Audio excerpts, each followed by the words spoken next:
Hey, how's everybody doing? Thank you for tuning in to This Is Real with yours truly, Juan Martinez, a.k.a. Dr. Love. And I'm Stephanie Rave. Man, I feel like I haven't said that in a minute. Maybe it's the holidays, you know, Christmas. It's been a minute. I just feel like it's been a minute. Maybe. Well, it's a new year. Was last year. That was last year. You're absolutely right, man. And, thank you so much always for all your letters. Yesterday we went to the Eastham unit. Yep. Shout out to Eastham. Yeah, now we gave them a box of books. Now we're trying to get about 2,000 more books to cover the whole entire prison system. And we're going to be in there a lot. So that's kind of dope. So that's really exciting. Yeah. So that's exciting news. Thank you so much for tuning in to our podcast, our YouTube channel, for all the comments and all the beautiful, encouraging words that you guys put. That's super awesome. Yes. And thank you for everyone who writes us letters. We read every single one. And we try to get back to you guys also. Sometimes it takes a little bit, but we get there. Yeah. So thank you for reaching out. We really appreciate it. Yeah. All the people that do music, because at the end, when we do heavy hitters, we really appreciate the music. We love music. We got to get to the cooking show.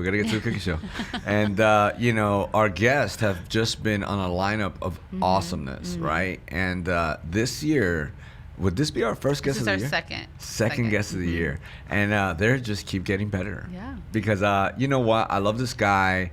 Not just saying it because he's in the studio, but you would all have to agree with me and everyone in the studio, Marco the Media Guy and G, as they will talk to him here in a little bit. They would have to admit that this guy's like a bundle of joy. He's excited about life. He is like, I love life. Yeah. And there's only one way a person is that excited about life, right? You either just hit the lottery or you have a relationship with Jesus. Because you just hit the lottery, you'll have that for a moment and then it'll go away, right? Because the problems will rise. But if every time we see this guy, we ain't seen him in a while. Yeah. And when we see him, he has this face with like, man, I love what you guys are doing, souls. And he's praying for people in the front and telling people stories. And we get to have in the studio with us today none other than Don Babin. Don Babin.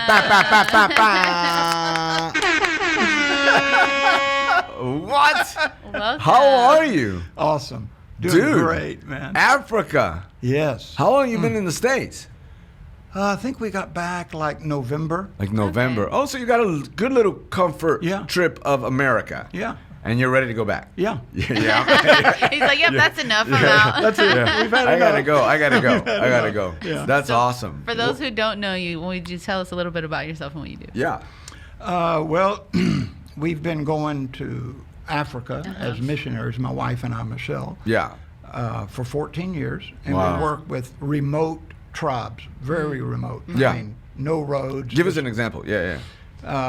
Well, we have an apartment in Nairobi, so we leave Nairobi and then we go out. It may take us 8 to 10 hours to get where we go. Wow. But there's no road, and I mean, they live in mud huts, and many of their children have never seen white people. So they're just a forgotten people. These tribes that we go to, they're just forgotten. The government doesn't know where they are. They just live in the middle of nowhere and unbelievable poverty and probably one of the biggest things that stands out is the hopelessness. Wow. Because, like their grandfather grew up in a mud hut and hardly had clothes and food to eat. Their grandfather and then their father. And now this kid is growing up and what's he thinking? Same thing. He's like, there's same no, mindset, right? There is no way out of this. Yeah. I'm destined for poverty. I'm destined for hopelessness. And so we just take Jesus and you know what he does? Yeah. He gives them hope, baby. Oh yeah. And clothes. Yeah. Oh yeah. Shoes. We take tennis shoes to them, and it's just, it's like being Santa Claus every day. That's amazing. You're just always giving stuff to them, and of course that's how we start connecting with them. Yeah. You don't just go in and tell them Jesus saves. First of all, many of them don't even know who Jesus is. But you got to love them first, and once they know we love them, then they're open. Explain they don't know what Jesus is, because sometimes you're like, they're out here in America, and you're like, oh, he don't know Jesus. But when you say, hey, Jesus, they don't know him in an intimate relationship, but they'll go, oh, Jesus, yeah, the Bible, Here. But what does that look like over there? Oh my, totally different. Like what? Not, a lot of people have heard. Yeah. But when you go very remote, like there's a tribe we're working with called the Pokot tribe, 99% are unreached. of this tribe, which is probably 800,000 people. Yeah. Wow. And so we were just there, and you tell them about Jesus. You have to make it very simple, and you tell them about Jesus, and they told us, so this Jesus, is he like a politician? We've never heard a story like this. So, it's like wild. the first time you've ever heard. Right. It's like they look at you like, explain this to me. But the awesome thing is they believe. Right. I don't know why, but it's like they just believe. It's like maybe they want hope. And it's like, I tell them, see that mountain? My God made that mountain. See those clouds? Every day my God puts those clouds up there. That's the God I'm serving. So don't you want to know the God that created all this, and he can live inside of you? Oh, man, yeah. There's no resistance. Lives are changing. Oh, my gosh. What are you seeing over there? Well, our vision is called total tribal transformation. So we don't want to just see them get saved. That is huge, of course. Sure. But we want to see them get an economy, because they have no economy.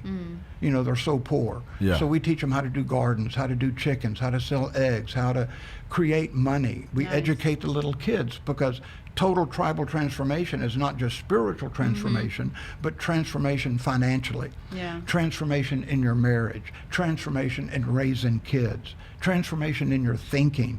And so that total tribal transformation begins with being saved. Yeah. But it's just the beginning. Yeah. Facts. And so, man, we've been seeing, we started with the Maasai tribe. Yeah. And so we began to see gardens spring up everywhere. And the UN tried to do this in the early 70s and failed. Wow. The Maasai wouldn't do gardens. Tell us a little bit about the Maasai tribe, because right now maybe somebody is listening and they're like, what's the Maasai tribe? I know I told G and Marco, the media guy, that you had this incredible story of the Maasai. So tell us a little bit about what you shared in the hallway about young and what they do and all this stuff, because I just think it's incredible. So the Maasai are they live very remote in the bush, very remote. Yeah. And they live in mud huts. They're very poor. They do have cattle, but their cattle die because of drought, and then they get more cattle, because there's 41 tribes in Kenya. Each tribe has a special profession. Like one works with wood, one works with metal, one works with, and each tribe Sounds has like their a own church. language. So there's 42 different languages. Wow. Now they all speak Swahili, and some of them speak English. And so, the Maasai speak Ma. That's the Maasai language. So we begin to go to them. They begin to get saved. They begin to do gardens. But the young men, they're called warriors. Yeah. It's like an age set. Yeah. So when you turn 17, you enter into what's called Moranhood, a Moran warrior. Yeah. And at 17, the young men are circumcised 17. in a ceremony. Okay. If you show any fear, if you cry or flinch, then you're labeled a coward the rest of your life.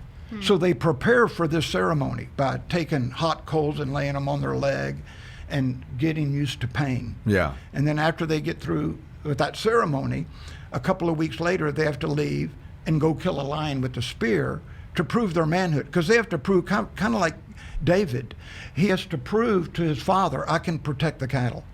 And I'll fight a lion if I have to protect Come the on. cows. Yeah. And so that's where they kind of cross into manhood. We killed a lion with the spear, so now I've proved my manhood. And little boys, I'm ready for Goliath. 6, 7, 6, 7, 8-year-old boys, you'll see them walking around with a spear, watching the cows. Probably whoop some of the men. If they come home with one less sheep at 7, they cane the little boy. What do you mean? Cane him. Yeah. The elders will cane him for losing a sheep or a goat. So, the cows, the cattle, Hey, they don't lose them. is their God. It's their God. It really is their God. If their children are starving, they will not kill a cow, Wow. Wow. because their cow is their identity. So if I have 100 cows, I'm an important person. If I have 5 cows, I'm stupid. Wow. And so even in their elders' meetings, if there's a young man there that has 5 cows, they'll tell him, shut up, you don't know anything. You have 5 cows, I have 100. Isn't that like that here in other ways? Not maybe not with cattle. It is. And That's it's the right. same, yeah. Yeah, you know, what size house do you live in? What kind of job do you have? What kind of money do you have? Yeah. That's your self-worth. And so when I go and I'm preaching to them, I tell them, why do you listen to me? I don't have cows.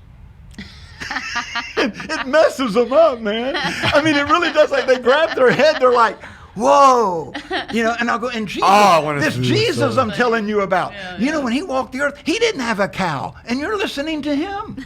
So see, Jesus just messes up their culture because he wants them in his culture, you know. Same here in the U.S.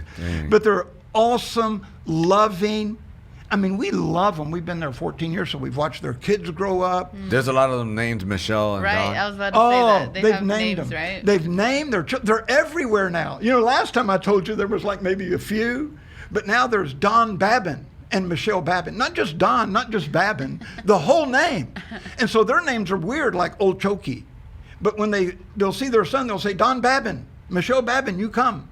So it's like, and I asked them, I said, wow, why are you naming your kids after us? I mean, you know, they're going to be freaks, you know, among your tribe because, you know, that's a weird name. Their friends are going to make fun of them. They said, we don't care because one day when they call us mom and dad, when you're dead, we'll always remember your legacy by looking at our children, that you brought transformation to our people. Wow. So their little kids are just... That's fire. And most of them I can't even hug because I'm white. You know, I scare them.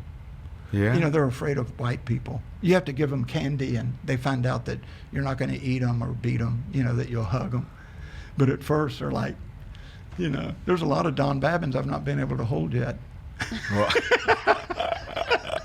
Wow, that, you know, it's just the parallels. It might be different, but it's the same. Because I feel like here, you know, you go through hurts and pains and certain things, and because you don't recognize what's before you, the Christ that we're trying to represent, you treat it as if it would bring you destruction. Yes.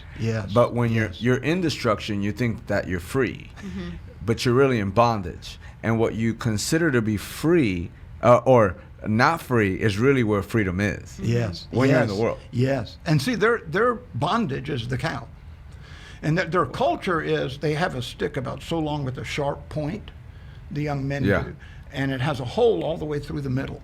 Yeah. And they stick that in the jugular vein of the cow while he's alive and drink the blood of the cow.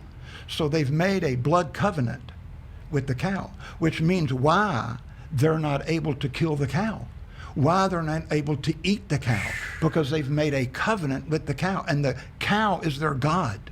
It's their worth. It's everything. Wow. But you know, in America, we've made covenants with all kinds of things, and that's why we're not able to break it. You know, they can't break it unless they meet Jesus. They just can't break it. And make a covenant with Yeah, his and make blood. a covenant with him. That's exactly Which is right. agreement. The word covenant. The word agreement. They've come into in the Bible. agreement. It means covenant. Yes.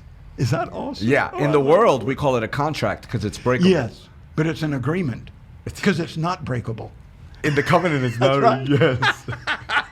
I love it. I love it. Good. Wow. Okay. So I want to ask you a question. You see all that, you come to America. I'm sure Stephanie's probably brewing some questions, but I just want to ask you one thing. Like, what is God saying to you? Right? Because obviously you're over there, and we talk about it and we joke. We're like, oh, when you're like, oh, I have all this faith, and then all of a sudden I send you with Don Babin. I said Bob Babin, Don Babin, and I'm like, here. The person's like, I'm blind, and you got to pray for him. Really, that's where do I have a relationship with Jesus kind of kicks in, right? Somebody brings a dead baby, you got to bring it, they're like, pray for them. You're like, oh my God. If you don't have a relationship, with a relationship, it freaks you out a little. Without a relationship, you're definitely freaked out. You're running. Oh, yeah. Nothing's happening. Nothing's happening. So with that, I'm eager to hear, I know you have a great relationship with the Lord. And so I'm eager to hear, what is God, it's 2022, what is God saying to Don Babin? To me, and this is just for me. Sure. Okay? Yeah. I love everybody. I really do. And I hate what I see. I see some stuff happening in the world that is hurting people that I love. So I'm a guy, and I know you are too, I'm a fix-it guy. So if I see something broke, I'm going to God to find out how to fix it. Facts. And so I've been saying, so God, people I love are being hurt. How do I fix it? Evangelism. There's no fixing without Jesus. And so 2022 is I want to fix the problem. And that's to introduce as many people as I can to Jesus. People are stressed. People are worried. People are fearful. I mean, and really, it's an old song back in the 70s that Jesus is the answer for the world today. And he really is. I mean, I don't know how to communicate that, but I'll take anybody that's broken and give them Jesus. And they may not be fixed immediately, but they're on their way to full repair. Come on. So he's assembling. Yes, come on. He breaks you apart and then he's like, hold on, I'm putting it together. Let me put your marriage back. Let me put it. But without Jesus, oh no, you stay. It'll never come together. So when I look at people, I see people as those that know Jesus and they're being put together, or those that don't know Jesus and their life is just a mess and confused. So I know if somehow we could get all of the Christian churches in the world to get focused on the lost. See, I got saved in the Jesus movement of the 70s. Yeah. Tell us about all that. the hippies. I was a druggie and a drinker and didn't go to church. And somebody came and told me about Jesus and they said, yeah, man, you ought to go to church. And I thought, I don't want to go to that place. Those people look boring. I want those people at church to come to the club because at the nightclub, we're happy. But at the church, they look horrible. And so this guy invited me to go to church. I didn't want to go to church, As a matter of fact, I used to think if I could get the church people stoned, I could fix them. You're going to flip it. It's like, man, these poor people, if I could just get them high, I could make them have fun, Because I didn't see that in the church. Yeah. But I went in the 70s and met Jesus, and all the hippies were coming to Christ. Contemporary Christian music came out of the Jesus movement. And we were meeting at coffee house ministries. We were sitting on the floor and somebody playing a guitar, and our doctrine wasn't really good. It really was, but we loved Jesus. And that's what Jesus was after, was that heart for him more than dotting every I and crossing every T. Yeah. And so I would love to see another Jesus movement hit America where masses of people are coming to Christ. I mean, it fixed a generation before, and it's fixed generations way before that. So, my heart just burns for people to meet Jesus. And I'm doing what I can do. But man, more needs to be done. I want to say to all of the pastors of churches, please think about the lost. You were lost one time. Right. And somebody was thinking about the lost, or you would still be lost. So, it's like, come on, man, come on. Don't.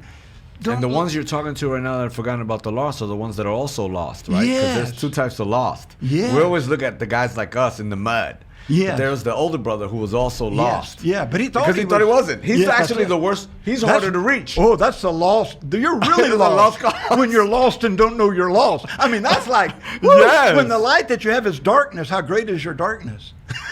Yep. It's like, and I meet them, and man, there's a lot of them in church. Yeah. And they're just self-deceived. Uh-huh. Yeah. I feel sorry for them.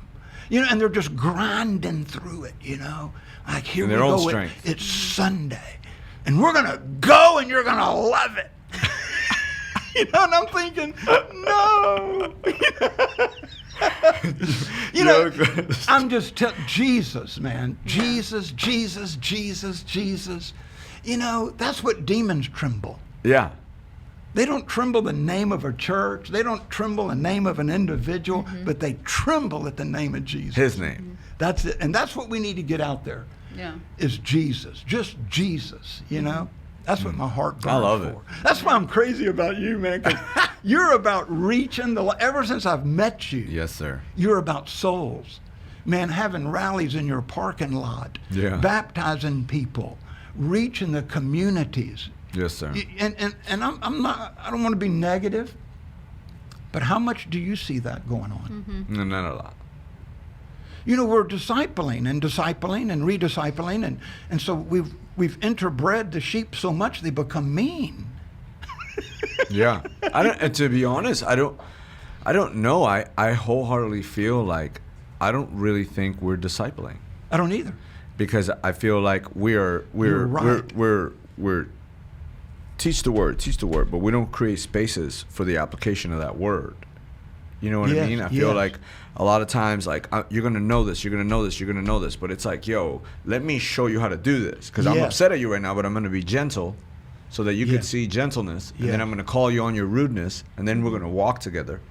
Yes. And now we're starting to, you know, it's kind of like, discipleship to me is like parenting. Yes. They have to see it. The way I see it. Yeah, they have to see it. And, you know, Jesus said to three of his disciples. We're going to be right back. We're going to talk about the three disciples. Stephanie's got some questions down Babin. Then we're going to run them through the This Is Real thing. We'll be right back with a break, after this break. Stick around, you guys. Welcome back, you guys. Thank you guys for tuning in to This Is Real. See the way we Martinez. did double finger? I couldn't see that. No, not the double finger. They're thinking, no, like, they pointed at me, I pointed at you. Right now they're listening. They're like, oh, he gave us a double finger. I want you to share what you were just talking about. What did Jesus tell some of the disciples? Yeah. So Jesus goes to three of his disciples that are fishermen, and he says, follow me. Right. And I'll make you to become fishers of men. So, you know, I like Jesus' discipleship plan because he gives them the syllabus at the beginning. So he says, now, if you follow me, if you choose to follow, here's what the outcome is going to be. You will fish for men. Yeah. And if Jesus says, I'm going to make you do something, he's pretty good at doing that. And so they followed him and they watched him. It was role play. It was watching him at funerals, watching him at... So if Jesus said discipleship, because he's calling his disciples, and he says, this is what discipleship is, follow me and I'll make you to become fishers of men. Yeah. What are we discipling people to do? See, Jesus said, if you follow me, this is the outcome that I'm looking for. So if you follow Jesus, what are you going to do? Fish for men. Okay, so if you're not fishing for men, what does that suggest? That you're not following. Right. Or you're following some other Jesus. You're following You know, David. Not the Jesus, the creator of the world. You're following Jesus. Another guy, they're like, hey. That's my Theo Chewy. But the thing is, Jesus wants to create soul winners. Now, you know, you can be a fisherman. I've gone fishing and not caught anything, but I'm still a fisherman. Yeah. Somebody like an evangelist is skilled at fishing. They catch a lot of fish. But we're all called to fish. Right. Yeah, we all have to work the evangelist. Yes, we all have to do fishing. The good news. And I think that's what's missing today is we're discipling. It's really, to me, it's deceptive discipleship. Where it's not true discipleship. True discipleship is they learn to win souls. So when I pastored, to a new convert, I'd say, come hang out with me. Where are we going? We're just going to go hang out. Yeah. I don't know if we go eat. I'm going to teach them when you eat how you can reach people.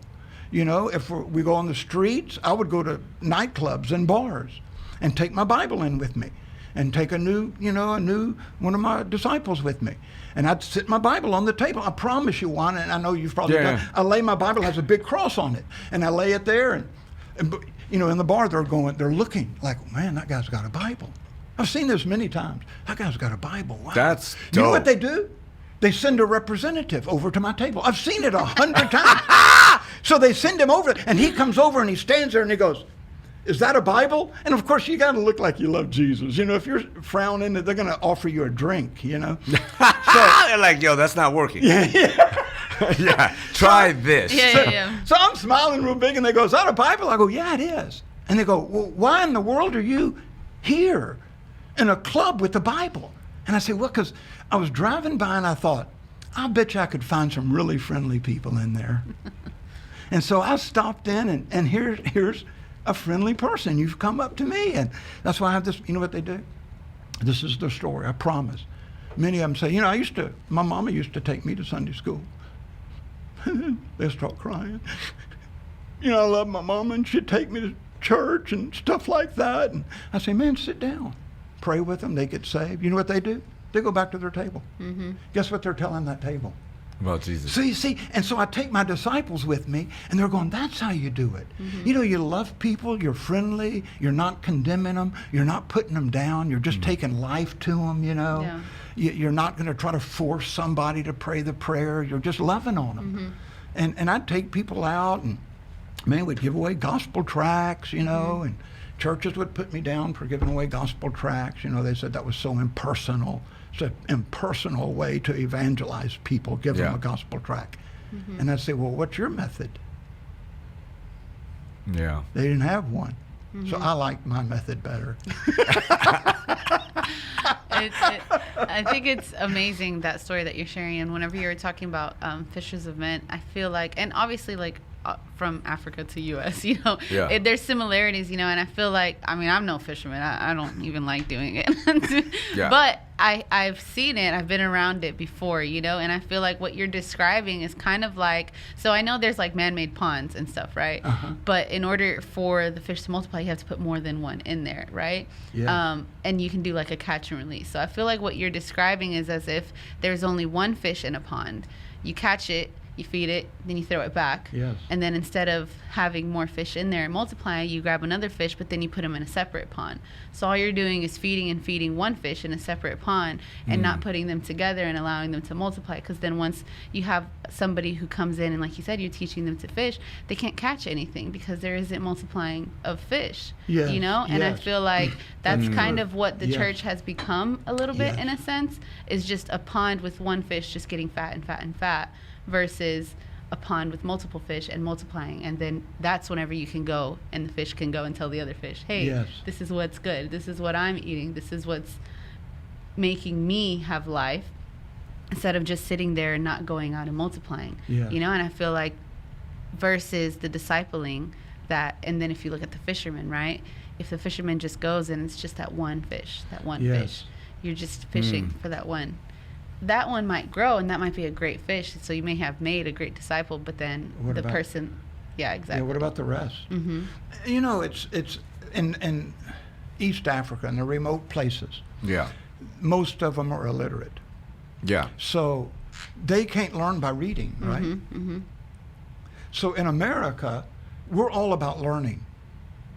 We're all about learning. Academics. But we're not about living. I even know that there are people that when they've learned a revelation, they feel like they've accomplished it. See, I can repeat the revelation you give me, so I've arrived. They don't understand that it's not just learning the revelation, it's living the revelation. Fact. So in the bush, the only way they can learn is by watching somebody live. See, here we can read, but out there it's like, I can't read, so I have to read your life. I have to watch you. That's the only way I'm going to get this. And so in America, we sit in a classroom, and this is an education statement. Classroom education is the lowest form of education known to man. That's an educator's statement. That's why Jesus said, follow me. Yeah, we'll do a little classroom, but hang out with me is the best way to educate people. I like that word. You know? We got to just take people by the hand, you know? Like what you do in the parking lots, and you know, somebody that's newly saved goes to one of your outreaches. They may just stand to the side. They're scared. They're like, wow, man, I've never seen anything like this. You know, they see people going out and hugging people that they don't know. That may be a new thing to people. You know, and so they just watch, and then they go to the next outreach and they watch, but the next one, they want to start hugging.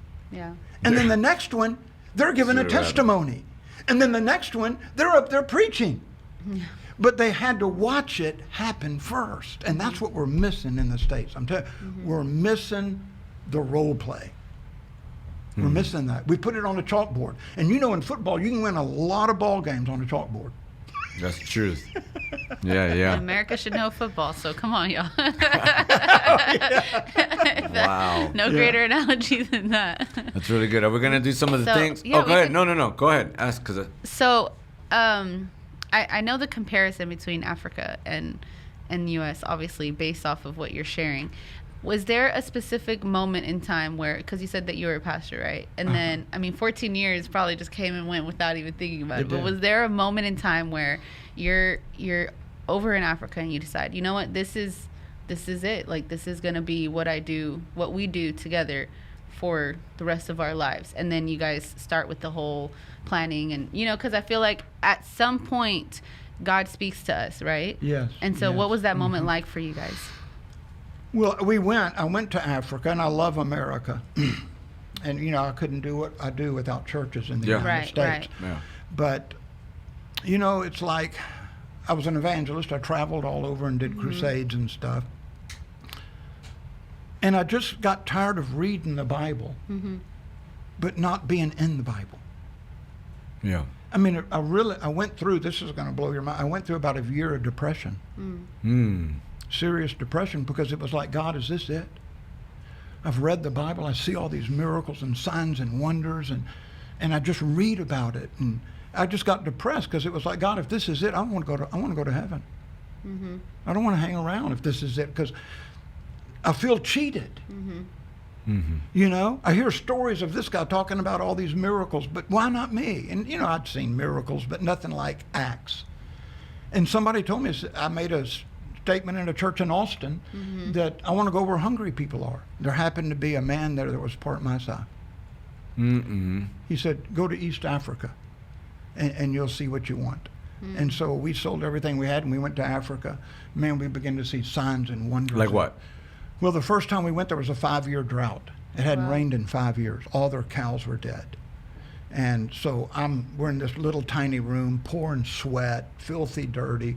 We lived in the bush for 30 days with the Maasai. And I'm laying there in bed and I'm saying, okay, God, we're here. Now, what do you want me to say tomorrow? We're doing an open air meeting in this village. So what do you want me to say? And I heard this voice. I mean, this is so real. It said, tell him the drought is over. And I said, so, okay, God, what do you want me to say tomorrow? Yeah, because you don't. And I hear this echo, because I don't think God repeats himself. I think we hear the echo. And I kept hearing the echo, tell them the drought is over. And I argued with God. I really did. I kept saying, God, if this isn't you, if this is just a feeling, and the drought's not over, and I tell them, I'm going to have a very short ministry here. Yeah. So, God, I just told him I'm not going to tell him. I just told him. I said, it's done. God, I'm not going to tell him that. And God said, okay, that's fine. So the next day I got up and I was preaching open air, people everywhere, heavily depressed, the drought, they've lost cows. Yeah. And under the anointing, guess what happens? Out of my mouth, I said, the drought is over. And he translates it. And they start whistling and screaming. And then I said it again. And I'm going, oh, shut up, man. Maybe they mistranslated it, Yeah. And so they're just dancing in the streets. And I promise you, every place we went, every day we'd go to 2 or 3 places, villages. And every place we went, it started raining. Started raining. You'd see a cloud come over the mountain, it'd start raining. So they get on their little cell phones. They have little Nokia cell phones, and they're calling. There's a white prophet that can bring rain to your village. And that's how our ministry got started with the Messiah. They're saying, man, call this guy. Let him come preach. It'll rain. It'll rain. It'll rain. And for the first time in years, it flooded in the Rift Valley. Wow. And that was the beginning. And so once you see that, I'm addicted, man. Yeah. It's like, God, I can't go back. Yeah, because you see blind eyes and everything, right? Oh, yeah. Incredible miracles. I mean, and it's not, I'm just tired and dirty and hungry. So I'm not super spiritual. I'm just tired and dirty and hungry.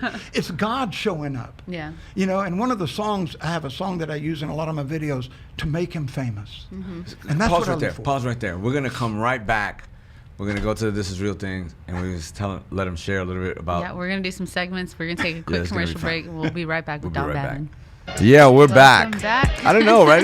I just felt like I love the way you are, and I was in this moment of telling you, it just feels good. Sometimes you have this joy of the Lord, and I'm sure you're gonna, you guys can probably, affirm what I'm saying, but the joy of the Lord. Sometimes I think I'm crazy, or I feel bad because I feel so joyful of the Lord, and others aren't. Yes. You know what I mean? Yes. And so when I see you and you're like, man, he has this excitement. Like you don't, every time he talks about the Lord, because he's been doing it the whole show, right? You just don't turn on. He's like this before the show and as he's leaving and on a phone call. And even in his text, I hear him, hey, and just, you love Jesus. And I think as much as you say we encourage you, you encourage us big time. Because of that, I feel like, man, there's another, but you don't feel as crazy because I'm like, okay, well, he's. That's like why that you too. encourage me, because you're excited about Jesus. But I wonder, is it because where we came from? I don't want to justify it. Yeah. When you're forgiven much, you love much. Oh yeah, facts. Well, I always tell people I talked to one of our pastors in our church, and we, he didn't come from my same background, and when I say to the congregation, look, if it's Jesus or death, like natural, like I'll die, like I have to cling on to Jesus, right? And he's like, well, I was raised in a pretty good home and was raised with Jesus, so you're like, if you don't have Jesus, you'll die. Yeah. And I'm like, I don't know if I feel that way, and maybe that's the problem. I don't know, but because I know if I don't have Jesus, I'm done. Yeah. I'm done. Everything I'm going to tell you where I'd be. Yeah. I'd go back to drugs probably. Probably. Oh, yeah. Cheat, lie, everything. All of it. I know that my only hope, my only anchor is just Jesus. I'm just telling you, that's why I just cling to him, because I don't want to get just a little bit away from him. Yeah, we know we were lost. It's because we were like in the mud.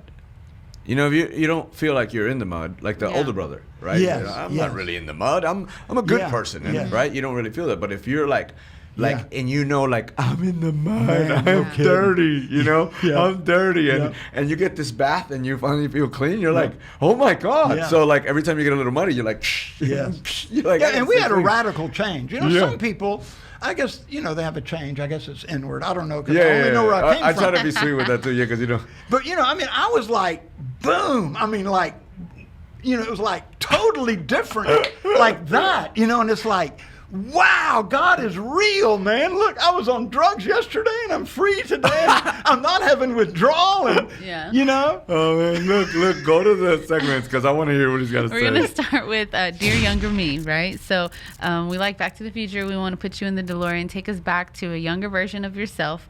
I don't know, whatever age that is. And what were you like? You shared a little bit about it. Yeah. But if you could give that younger version of yourself a piece of advice, what would it be? Well, I'm going to take the younger version that was saved. Okay. How old are you? 23. 23. Nice. So I meet Jesus, and I was blown away, and I've made a lot of mistakes since then. Yeah. And we all have. Yeah. But, and I've made a lot of detours. Yeah. But I think if I could redo that, the advice to myself would be, listen more and use wisdom. Because I really lacked spiritual wisdom back then. But now as an older man, I know without the wisdom of God, we can't navigate this life. It's impossible. It's like being in the middle of the ocean without a compass. So I look back, I wish that I would have asked God for more wisdom and listened to the people that had wisdom. Because, when you're newly saved, you think you know it all. But the older I get, the less I know. At my age now, I'm like, oh God, am I ever going to get this? Wow, there's so much revelation in this book. I used to read chapters, now I'm stuck on words. Yeah. So that would be advice to Don as a new convert. Listen to those people that have wisdom. Just sit and listen. Just listen. Don't have to respond, just listen. And then ask God to give me that same kind of wisdom. That's good. I was going to put him back in the DeLorean, but that was so good. It just is. Because remember what I told you earlier out of the Proverbs today? I was like, all I kept hearing, I was reading Matthew, and it just hit me different. When they said, save yourself. And I feel like Jesus in his humanity, he's like, I can't. That's right. Because we can't. Yes. Right. Yeah, wow. Right? Yes, and I'm like, that's right. It just, and so then I'm in the proverb of the day, and it's like, listen to my advice. Hear my words. And he's like, if you're left or you're going to the left or the right, it's always about listening to what he has to say. That still small voice, because it's always two. Now, before only one came up. Yes. Now two. And now it's like, and the more you identify your lies, you'll know that voice of truth. Yes. And then the next question is, will you follow that voice? Yeah. The sheep will. Yes. Even at the cost of. Yes. Yes. Right? And just everything I was hearing you say kind of just felt like it just fit perfect. So I appreciate the fact that you would say, because it's important, a guy like you who has given up everything to move to the middle of nowhere to serve the Lord, and for years, and as pastor, and there's wisdom in what you're stating for you to tell us. Simple word as it's so simple, yet we complicate it. Yeah, we do. Yeah, but you're right. It's simple. It's just listen. Have a listening ear, and wisdom. That's what it means. Wisdom means a listening ear. We need a listening ear to God. We need to learn to, like you said, hear His voice. Yeah. And then do something with what we hear. But sometimes He speaks through older people that have wisdom. Yeah. Solomon, obviously. Was a facts. great example. So sometimes we learn from a fool. Yes, absolutely. Sure. Yeah. What not to do. We were fools. Yeah. Oh God. That was the biggest one. Hey, that's what Paul did. What Paul said. What's the next one? We're gonna jump into the next one, which is the struggle was real, right? So you hear all the time people say the struggle is real, but I know you shared with us a little bit about the year that you had depression, but share with us something that you struggled with, right? Because a lot of times maybe they're looking and they see, oh, well, Don and Michelle Babin, that they've, they're good because they've, they live free. They don't have to worry about anything over here. And they may have think that you don't struggle with anything, And so if you share with us something that you struggled with, but how you overcame it, because people listening right now can definitely relate. One of the things I really struggled with, especially in ministry, was getting depressed. And I used to think, there was something wrong with me because of that, because I'm, supernaturally a very bouncy, full of life person, but I would get my eyes off of Jesus and begin to look at the waves around me. And I would begin to listen to the air, to the wind. And Jesus could be right in front of me, but I'm not listening to him. I'm listening to the wind, and I'm looking at the waves, and I would begin to sink. And I've battled that a lot in ministry, because not so much for me, but I love people, and love hurts. Yeah. It hurt. Ask Jesus. And so I love people, and when I see that people and churches and that we're not really pursuing Jesus like we should, and people are getting hurt, then I would be listening to the people, and I would be looking at the people and not looking at Jesus. Right. And so down I would go. And people would even come up to me, in ministry and say, man, I know you're depressed. And I'd tell them I didn't hide it. Yeah. Yeah. I'd say, man, I'm depressed. Don't pray for me. Just leave me like this. I like it. I'm going to stay this way for a while. Isn't that funny? It's my turn to be depressed, is what I tell people. No. I just went to something like that. I was like, I want to be like that. And so they would try to encourage me. Even some older men, 85-year-old men that had been in the ministry over 50 years would come and have a cup of coffee with me. But I wouldn't listen to them. I would listen to the waves. I would look at and that was a major mistake that I made, is looking at my surroundings. I'm telling you, it's detrimental. You know what I'm talking about. Yes, sir. You can get caught up, and it's a spiraling. So I start that, and I start spiraling down. Yeah. And it gets worse, and then you can't sleep at night. Yeah, and then you're laying in bed at night, and you're thinking about all those things, and then you tell yourself, I can't get my focus back on Jesus. There's, too many ways, and I just can't do it. But you can. But I listened to the voice that said, no, man, you're too far gone. But I struggled with that, and now that I'm older. How did you overcome that? How was the moment? So you're spiraling. You're listening to the waves. The wind's blowing. Well, what moment? I want to keep it real, because that's what this is about. Yeah. I like that. I got tired of going down. You got tired of going down. I just got tired of it. I said, I'm tired of spiral. You're like, whoa. Yeah, whoa. how many like, times have I done this? And, I don't want to do this anymore, because I'd go down and then I'd get my eyes on Jesus, come back up and do it again. But I finally, it's kind of like in the Rocky movie when he fought the Russian. Yeah. God pounded him and Rocky would fall and jump back up and fall and jump back up. That was me. I was getting, the stuff beat out of me. Yeah. And I'd jump back up so I could take a little bit more stuff and fall down. Yeah. And finally Rocky looked at him and said, I'm not going down again. Yeah. And I think it had to come to that moment saying, you know what, I'm not taking this anymore. Yeah, you got tired of the bully. Yeah. The bully only stops when you punch him in the mouth. You're right. In a sense. I know, but you're absolutely right. And then you find out that the bully wasn't as bad as you thought. Yeah, he was only bullying you because he was bullied. That's it. Yeah. Or something happened in his life. Right. But I really had to get tired of it. And I think that's with any stronghold. I think you finally get sick of it. It's like, I don't have to do this. Why am I I'm repeating this same thing over and over and over, Wow. So what would you, if you could, there's people listening and watching, what would maybe a prayer or some encouraging word to the person who feels that as well, who maybe is currently in that spiral, who's going downward? You got about a minute. Let me tell you. If that's where you're at, you've got to know what I'm fixing to tell you. It doesn't matter how far down you are. God loves you anyway. I mean, he loved the son in the pig pen. He loves you. So you got to know that the one that can rescue you is not down on you.